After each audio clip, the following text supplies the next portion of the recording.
صحیح بخاری حدیث نمبر 392. يقول الإمام بخاري رحمه الله حدثنا نعيم قال حدثنا ابن المبارك عن حميد الطويل عن أنس بن مالك قال قال رسول الله صلى الله عليه وسلم أمرت أن أقاتل الناس حتى يقولوا لا إله إلا الله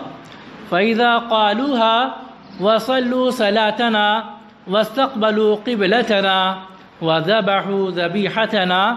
فقد حرمت علينا دماؤهم وأموالهم إلا بحقها وحسابهم على الله.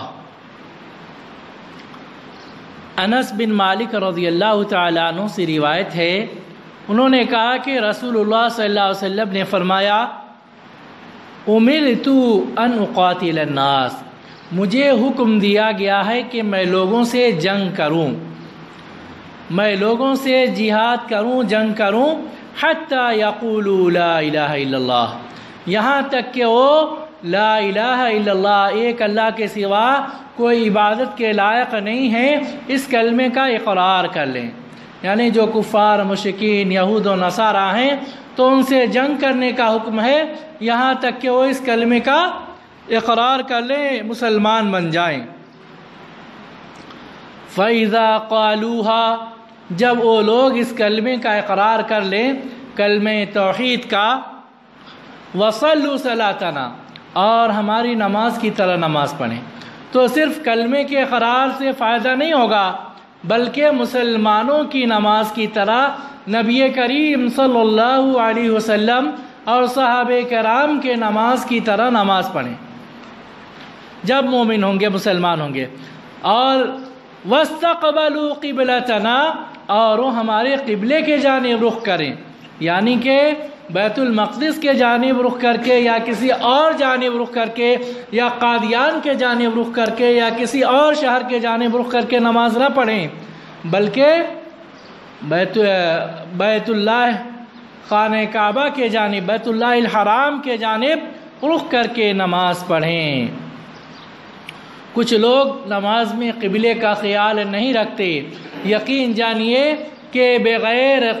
قبلے کا خیال رکھے اگر آپ نماز پڑھیں گے تو پھر آپ کی نماز نہیں ہوگی. نماز کی درستگی کے لیے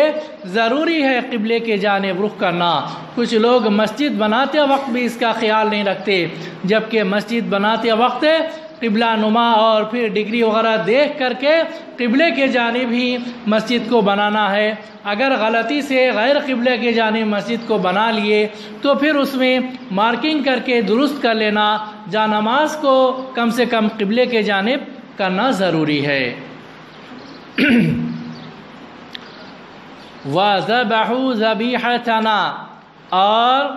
مسلمانوں کے ذبیحہ کی طرح ذبح کر رہے ہیں، جانور کو ذبح کر رہے ہیں تو اس کا گلا ایک ہی مرتبہ میں کاٹ نہیں دے رہے ہیں بلکہ اس کی رگ کاٹ رہے ہیں اور پھر خون نکلنے کے لیے چھوڑ دے رہے ہیں.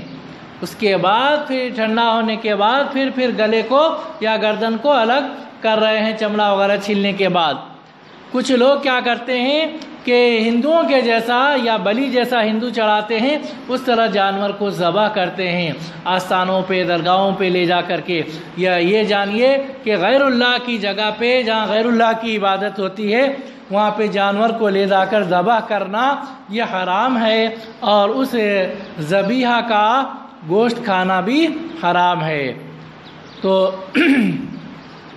جو ٹھنڈی کی دعوت دیتے ہیں یا کہ جو ہندو اور دوسرے مذہب کے لوگ اپنے مورتیوں یا دیوی دیوتاؤں کے سامنے جو چڑھاوا چڑھاتے ہیں، یا مسلمانوں میں جو مشرکین ہیں درگاہوں کے سامنے جو جانوروں کو ذبح کرتے ہیں تو اس ایسے جانور کا گوشت کھانا حرام ہے. اللہ رب العالمین نے قرآن مجید میں اس کی حرمت کا اعلان کر دیا ہے. حرمت علیکم المیتۃ والدم ولحم الخنزیر وما اہل بہ لغیر اللہ، تمہارے اوپر حرام ہے مردار خون، سور کا گوشت اور وہ جانور جس کو غیر اللہ کے لیے ذبح کیا گیا ہے، اللہ کے علاوہ دوسرے کے لیے ذبح کیا گیا ہے. دوسری حدیث میں ہے من اکل ذبیحتنا، جس نے ہمارا ذبیحہ کھایا فہو مسلم، تو مسلم ہے۔ فقد حرمت علینا دماؤہم، نبی کریم صلی اللہ علیہ وسلم نے فرمایا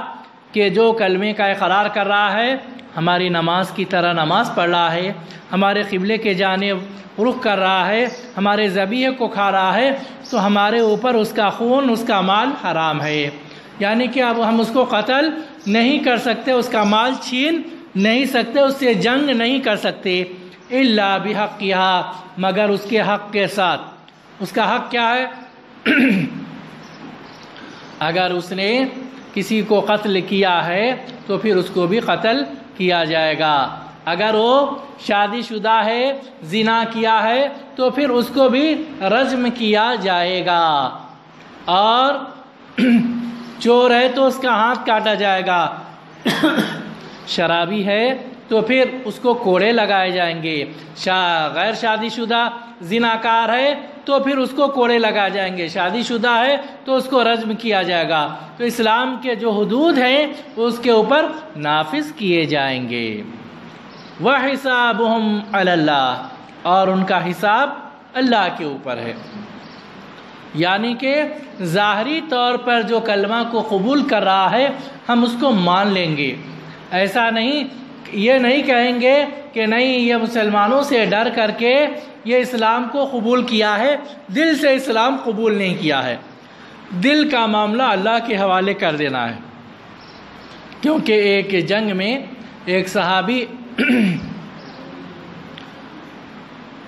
کا سامنا ایک کافر سے ہوا جو مسلمانوں کو کاٹ رہا تھا، مسلمانوں کو شہید کر رہا تھا، کہ اسی دوران وہ کافر کے پیچھے صحابی گئے اور جیسے اس کے سامنے ہوئے تو پھر اس نے کہا لا الہ الا اللہ محمد رسول اللہ کا اقرار کر دیا، لیکن پھر بھی انہوں نے اس کو قتل کر دیا۔ اس کے بعد نبی کریم صلی اللہ علیہ وسلم کے سامنے جب اس واقعے کو پیش کیا گیا تو آپ صلی اللہ علیہ وسلم نے فرمایا کہ اس کے لا الہ الا اللہ کہنے کے بعد تم نے کیوں اس کو قتل کر دیا؟ تو انہوں نے کہا کہ وہ تلوار کے ڈر سے، میرے ڈر سے اس نے لا الہ الا اللہ کلمہ پڑھا تھا۔ تو آپ صلی اللہ علیہ وسلم فرمایا ہلا شققت قلبہ، کیا تم نے اس کے دل کو پھاڑ کے دیکھا تھا؟ تو ظاہری طور پر عمل کیا جائے گا۔ اگر ظاہری طور پر کوئی کلمہ پڑھ رہا ہے تو پھر ہم اس کو مان لیں گے، یہ نہیں کہ اس نے ایسا کیا تھا ویسا کیا تھا، وہ دل سے مسلمان نہیں تھا، یہ بہانہ ہم نہیں کریں گے۔ اس کا باطن اللہ کے حوالے کرنا ہے، اس کا حساب اللہ کے حوالے کرنا ہے۔ اللہ رب العالمین سے دعا ہے کہ اللہ العالمین ہم تمام کو 5 وقت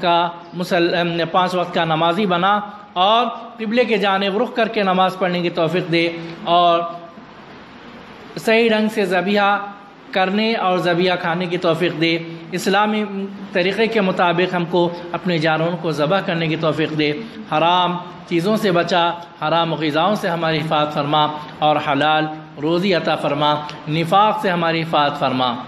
آمین۔ وآخر دعوانا الحمدللہ رب العالمین۔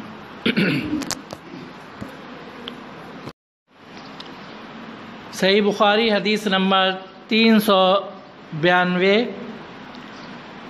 یقول الامام بخاری رحمہ اللہ حدثنا نعیم قال حدثنا ابن المبارک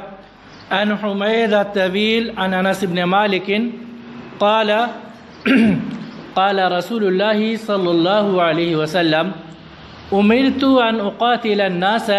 حتى يقولوا لا الہ الا اللہ فاذا قالوها وصلوا